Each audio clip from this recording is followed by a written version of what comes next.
प्रियात्मन सप्रेम जयजीव आम समस्त हिंदू एमानकर ये संसार धर्म गोटे थिला सनातन ना किंतु आम सब हिंदू संप्रदाय हमर धर्मशास्त्र कौन हमर धर्मशास्त्र होची वेद जो वेद अनुसार आम समस्त कर्म करूँ बोली लिखि दौचु वैदिक विवाह वैदिक मत अंत्येष्टि संस्कार जिते कर्म कर सब वैदिक नाम लिखि किंतु आम वैदिक कर्म करूँ कि आम केते जन वेद देखीचु आज्ञा सनातन धर्मी हिंदू आम धर्मशास्त्र वेद किंतु आम धर्मशास्त्र देखी तेणु धर्मशास्त्र को विचार करने गले जदि जड़े संसार शरीर आरंभ ठार शरीर शेष पर्यंत जो कर्म अच्छी 16 भाग आम पूर्वपुरुष मुनि ऋषि मैंने विभक्त कर 16 संस्कार बोली कहुए आरंभ शरीर आरंभ हुए गर्भाधान एवं शेष हुए अंत्येष्टि ये अंत्येष्टि क्रिया आम वैदिक सिद्धांत को बात कर आम आज देहांत हवा समय आज पर्यटन केते दिन है आज्ञा 12 दिन है किंतु अंत्येष्टि संस्कार हुए केते आम अंत्येष्टि बोली 11 दिन कहूँ ना के किंतु वेद लिखी यजुर्वेदर 40 अध्याय 15 मंत्र लिखिले भस्मांतं शरीर शरीर भस्म सरिला परे आउ तांको प्रति कर्म किछि ही नाही जो कर्म करा जाए ये शोक संतप्त परिवार वर्ग शोक विमोचन पाई करा जाए शोक को लाघव करिया पाई करा जाए किंतु आमे शोक लाघव करिया पाई कोन करिछु केते बेले दिने ताको बुझेइछु वैदिक सिद्धांत अनुसार जो अंत्येष्टि संस्कार करा जाए ये शुद्ध क्रिया कहा जाए ना कोन कहा जाए शुद्ध क्रिया तो किंतु आपणकर महर्षि पंचम अध्याय 109 श्लोक लिखिले जे अद्भिगात्राणि शुद्धति मन सत्येन शुद्धते विद्या तपोभ्याभूतात्मा बुद्धि ज्ञान शरीर जलद्वारा मन सत्य को जानिला परे मन शुद्ध हुए आ विद्या आत्मज्ञान द्वारा ये पंचभूत शुद्ध हुए शुद्ध हो जाए आ ज्ञान पाइला परे बुद्धि द्वारा ज्ञान शुद्ध हो जाए किंतु आमे कौन करिछु आज्ञा जो माने आज हमको ये कर्म करबा पई करैछन ये वैदिक विधान रे नाही परवर्ती काल रे किछि पुराण आकार रे श्लोक किछि लिखि दे या राजा प्रभावशाली व्यक्ति द्वारा प्रभावित करी यह समस्त मानिबा को बाध्य एटा होची वैदिक विधान किंतु वेद रे कोनथि देखिबा को मिले आपनकर ऋग वेद रु अथर्व वेद पर्यंत 4टी जाक वेद 10टी भलियम रे कोनथि नाही अंत्येष्टि संस्कार अछि किंतु ए कर्म कोनथि नाही किंतु आमे ताको अंध भाव रे विचार करिछु पुनी कोन करिछु ना आपनकर गोटे पिलाटा के जन्म हवा पर्यंत केते दिन समय लागे माँ गर्भरे 9 मास 10 दिन रहिबो ना एटा होची प्रकृतिर नियम किंतु ये समाज रे जो श्लोक तैयारी करिसंती ये 10 दिन रे आज्ञा शरीर तैयारी करिसंती शरीर पात पड़े 10 दिन रे संपूर्ण शरीर तैयारी होय किंतु एठी मरीची की आज्ञा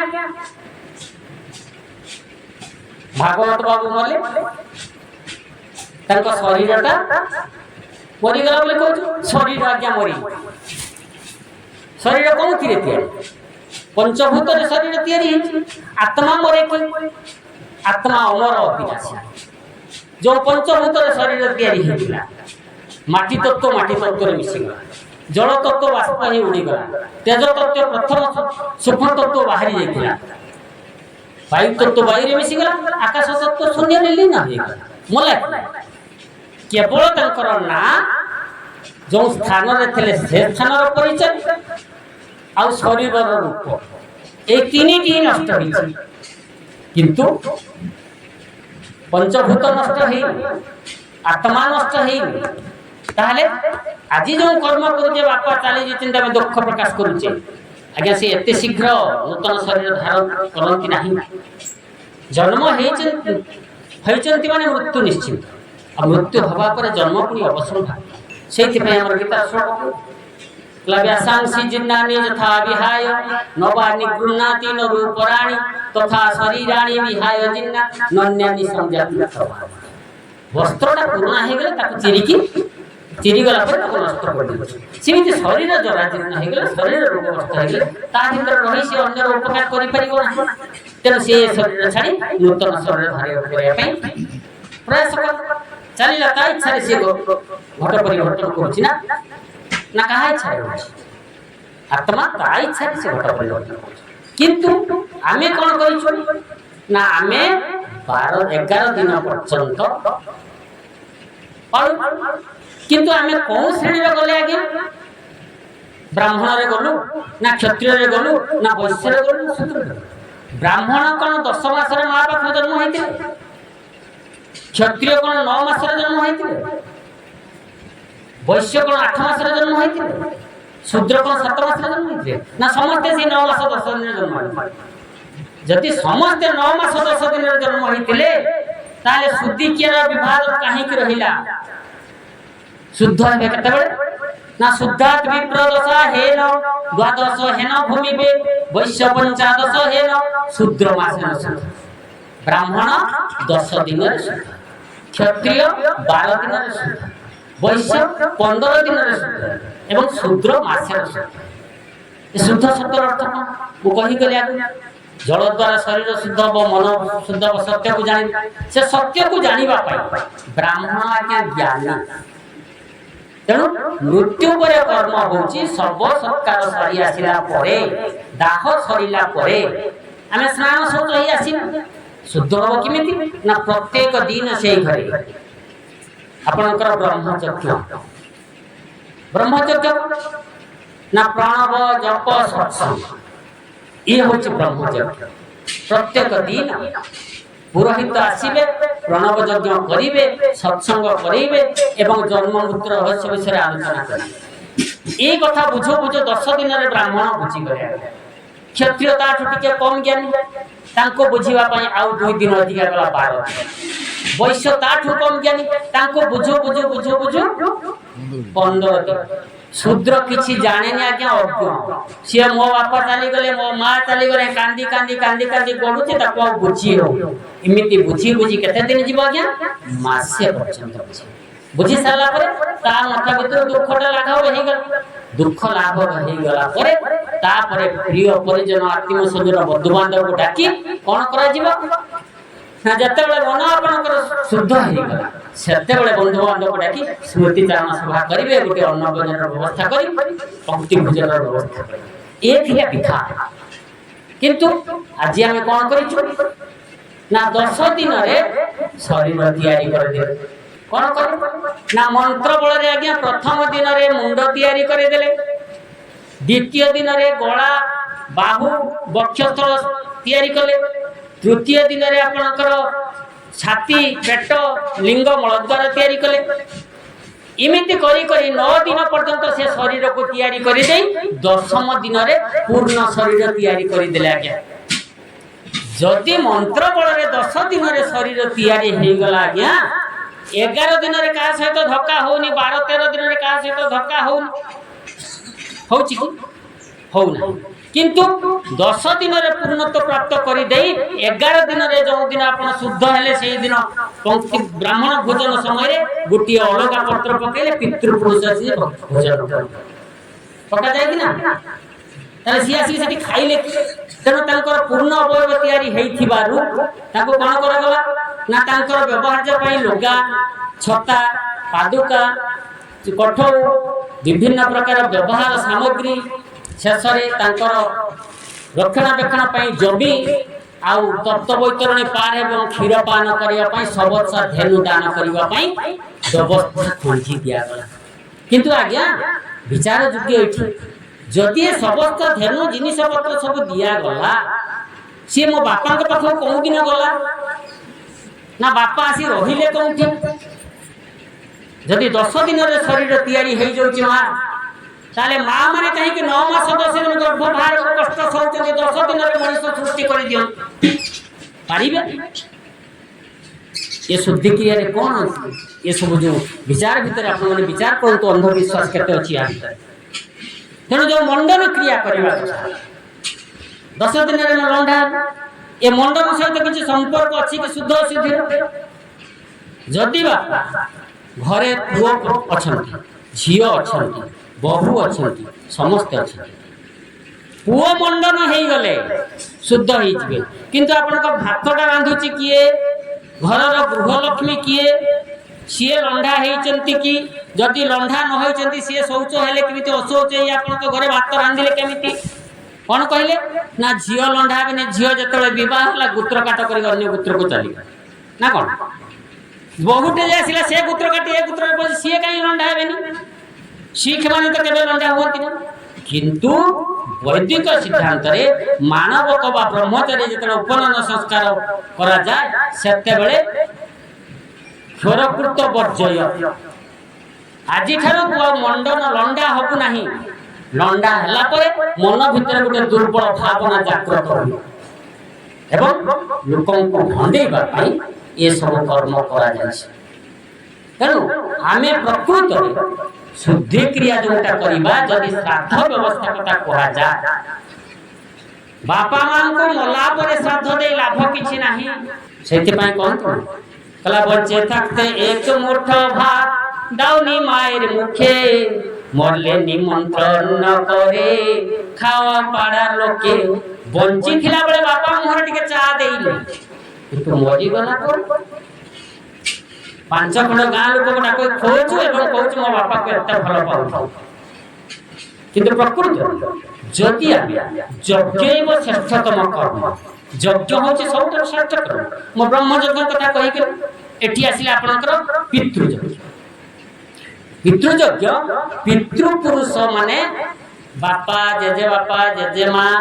आपणकर जो माने वयोज्येष्ठ अच्छा बंची थिला बेले तांको खाद्य पेय क्षीर फल मूल दे सेवा जत्न करिबा ही प्रकृत श्राद्ध मरला पर किए कौन करा से कथा को बुझीबा दरकार नहीं तेणु प्रकृत श्राद्ध होती एवं कौन कह जाए ना पुत्र जन्म हो जाते कौन पाई श्राद्ध दबा पाई पितृपुरुष को उद्धार करबा तेणु पूत नरक उद्धार करबा पाई पुत्र जन्म होईछि आज्ञा पूत नरक कौटा मरी गला पर कौटी नरक अच्छी बंची थिला बेले वार्धक्य अवस्था जराजीर्ण शरीर एवं रोगक्लिष्ट शरीर बिछड़ सड़बड़ होउचंती सेई मुहूर्त रे सेईटा होची पूत नरक सेई पूत नरक अति स्नेहर सहित जत्नर सहित पिता माता सेवा करबा ही प्रकृत श्राद्ध एवं जोटा इच्छा से इच्छा को पूर्ति करबा ही से संतुष्ट हेले तृप्त हेले सेईटा होची तप किंतु आज समाज रे जोटा करा जाउची जो श्राद्ध व्यवस्था करा जाइछि ये समस्त कपूल कल्पित वैदिक सिद्धांत रे ये श्राद्ध व्यवस्था नहीं बंची थिबा बापा माँ गुरुजन मानकर श्राद्ध करबा ही वेद रे लिखा हिछि किंतु आमे अंध भाव रे अनेक कथा को कहू अंध भाव आज्ञा बंची थिला बेले जो माने बापा मरी गला परे आसिले तो बापा अधा स्वर्ग रही जबो एतिके कर सेतिके कर बंची थिला बेले दिने आसीथिले कि तो बापा तो पई एते करिथिला मु आसुची प्रत्येक दिन पिला बेले तो बापा तोर गुह काडुतला मुत काडुतला तू रोगरे पड़ेतलु राति राति पूजा करूतला एकरा दिने बुझी जंती आज्ञा बुझी ना तेणु से कथा को मने पकई देइथिले से माने बापा मार जत्न रखन्ते एमाने आ वृद्धाश्रम को जराश्रम को पठे न तेणु प्रकृत ए उद्देश्य रे आज जो कर्म करा जाइछि एठी प्रकृत रे तांकर स्मृति चारण करिबा कथा बापा मो पई कोन करिछ बापा आम परिवार पई कोन करिसंती ए अंचल लोकम पई कोन करिसंती एवं मु किमिति बापांक भलिया हेई पारिबी ए कथा को मोर चिंता करिवार अछि जदि मु ए कथा को चिंता न करी बापा चली गला पर मु खाई लोकन को खाइबा को देबी पीबा को देबे मो तांको भलिया हे जदि मो कथा कहूथिला बेले मु चली थिला बेले अचिना लोक जने कहिबो जे ए पिलाटा जो कहूछि ई राधा कोठर आउतर कोनसी संपर्क न ए भलिया कथा तो अन्य के कहिबो जते बेले मो पखरु बापांकर परिचय होइबो सत्ते बेले ही प्रकृत श्राद्ध बापांकर पुओ बोली मो परिचय देई पाई तेणु जंग जंग बापी स्मरण भाव त्यज तंते कलेबर तंग तमे वैतिकंते सदा तद्भाव मनीष मृत्यु समय जो भावना करी जाए सीमिति शरीर सी तैयारी करिबो आज्ञा घर तैयारी पई आपनकर गोटे घर तैयारी करबे कोन कोन दरकार अछि आगे बाली इटा रड चिप्स मिस्त्री ए सब दरकार अछि या पई मूल कोन अछि अर्थ ना कोन ए समस्त को हाँ